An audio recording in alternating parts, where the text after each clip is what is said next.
What's going on, everyone? Welcome back to the channel. If you're new to the channel, my name is AkeemHaynes. I'm a two-time Olympian, Olympic bronze medalist, author, motivational speaker, and sports commentator. On my channel, we talk boxing, MMA, track and field, and of course, motivation and encouraging content. If this is something that you enjoy, then I hope that you subscribe to the channel. Now, let's get into the video. Josh Warrington versus Luis Alberto Lopez. This one is happening over in the UK. 12 rounds for the IBF featherweight title.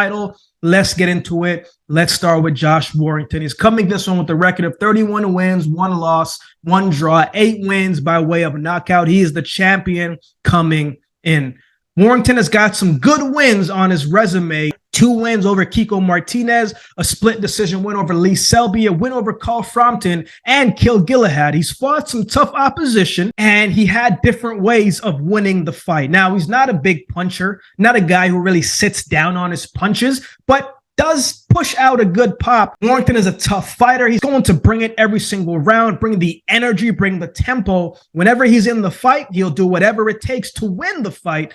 Let's go back a little bit, though, and touch on some of his tactics in certain fights. Let's go back to his first fight against Mauricio Lara, right? Lara had fought a great fight in the first fight, right? Never let Warrington get comfortable in the fight. He kept coming forward, landing shots from different angles, and Warrington showed tremendous heart in that fight and never backed down. Let his hands go when he needed to fight back, and used his foot to move around the ring, and he couldn't stay stagnant against Lara because Lara was a bigger puncher than he was. So he tried to move, use his jab a little bit, but I think the pressure eventually and the shots eventually added up, and Lara got the stoppage, but Lara fought extremely well in that fight. So that was the first fight. Now, in the rematch, Warrington came out more aggressive because in the first fight, he was fighting off the back foot for a good portion of the fight. But in the second fight, he was pushing the pace a little bit more early, right?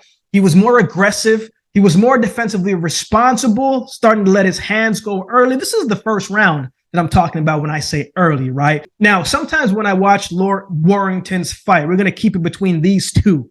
In the first fight, right, some low shots Warrington was throwing, right? The first time you see something like that, right? When I say low shots, I'm talking about low shots to hit the areas that you should not be hitting. Sometimes when you see fighters throw specific shots like that for the first time, right? You're like, okay, you know, it's the ref gives them a warning. You're like, okay, cool, right? A warning is a warning. They probably shouldn't do it again. But then you see the second time and you don't question it too much. You're like, okay, what's going on here? But then you see the third time and it's a low shot, a lower shot than it needs to be. And you're thinking to yourself, what's going on? Like, what is this guy doing, right? He's done that in the past, not just in his fight against Lara, but in fights before that. So some of the movements Warrington makes just makes me think and question, is he doing that on purpose or is that really an accident? In the rematch, even the head clash, how it happened to me looked slightly intentional to me. That's my viewpoint. It may not be your viewpoint. I'm only speaking for Akeem in this perspective from what I see. You let me know your thoughts in the comments. In the rematch, the head clash looked a little bit intentional to me. He ducked a shot from Lara, right? Leaned on him a little bit. Then he came up, forward up with his head, hitting his face directly, right? He just looked a little bit calculated to me, right? The other reason why it makes me think that it was more of a calculated accident was just after the fight, right? Warrington did not really look upset at the decision. He was just walking back and forth, pacing back and forth, looking at Lara, but not a real expression on his face as if to say, oh man, like that sucks, man, that shouldn't have happened. It was just that expression of like, yo, it is what it is. Whereas Lara looked upset and looked more annoyed than anything. But again, it looks slightly intentional to me. That's just what I see. You let me know your thoughts in the comment section. What did you think about that? But in his fight against Kiko Martinez, there were some similar actions that took place in that fight as well. But don't get me wrong. Warrington fought very well in that fight. He was accurate, he was sharp, he was explosive and consistent with his approach. And his placement of punches and combinations was very solid and sound.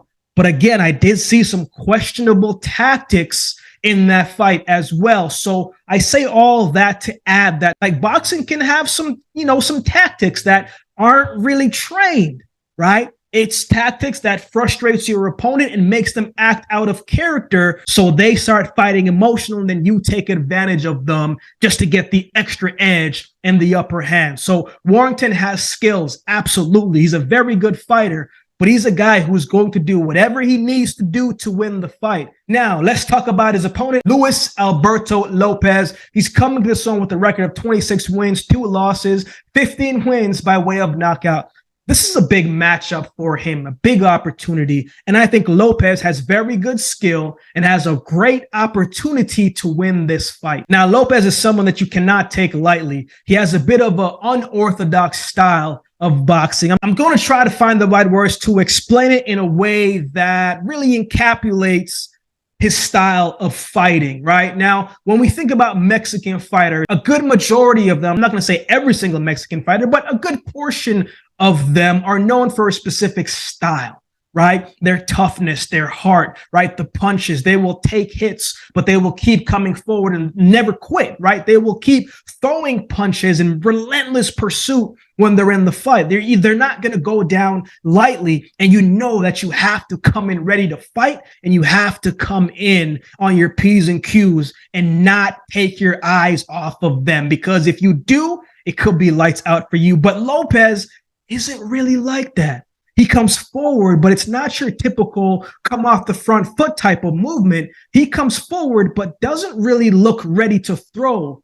But in a split second, he lunges forward with shots and then changes angles and throws a shot out of that angle and throws another shot out of that. It's actually really beautiful to see when you get to really see it. Example, when he fought Gabriel Flores Jr., right? He was the underdog in that fight, and Lopez picked him apart for 10 rounds. There was a few sequences in that fight, and it happened a few times where he came forward, shot the left hand, tucked his head down, threw a right hand hook, and came up and finished with a left hand hook. I said, whoa, I was not expecting movements like that from him. And I said, wait a minute, if he can do it again, then I'll know it was strategic. I'll know that that's in his skill set. Sometimes you see something once, and you're like, oh man, that was by accident. That might have been by fluke. But no, the man is very accurate. He's very sharp. His movements is legit. He's light on his toes, and with the reach, he can hit you from close or from a distance. He can close the gap quickly. He's accurate, picks his spots very well, and he hits the body effectively. He stopped his last opponent with a body shot that didn't look like a punishing shot,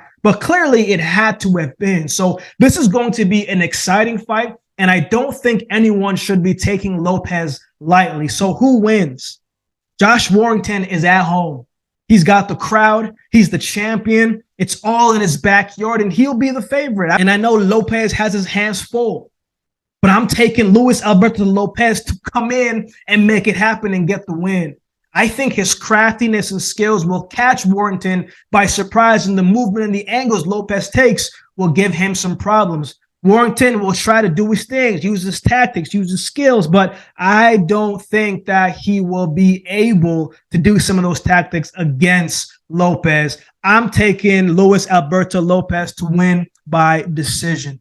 What are your thoughts on this fight? Who do you have winning this one? Let me know in the comment section below. If you'd like to support the channel, there's a couple ways that you can do so. You can like, comment, share, and subscribe to the channel. If you'd like to support by way of donation, you can find options in the description below. Also, my Cash App handle will be on screen as well. Any amount goes towards the growth of this channel and will be greatly, greatly appreciated. So with all that being said, if you've been watching the video this time, do me a favor and subscribe to the channel, and we'll definitely see you next time.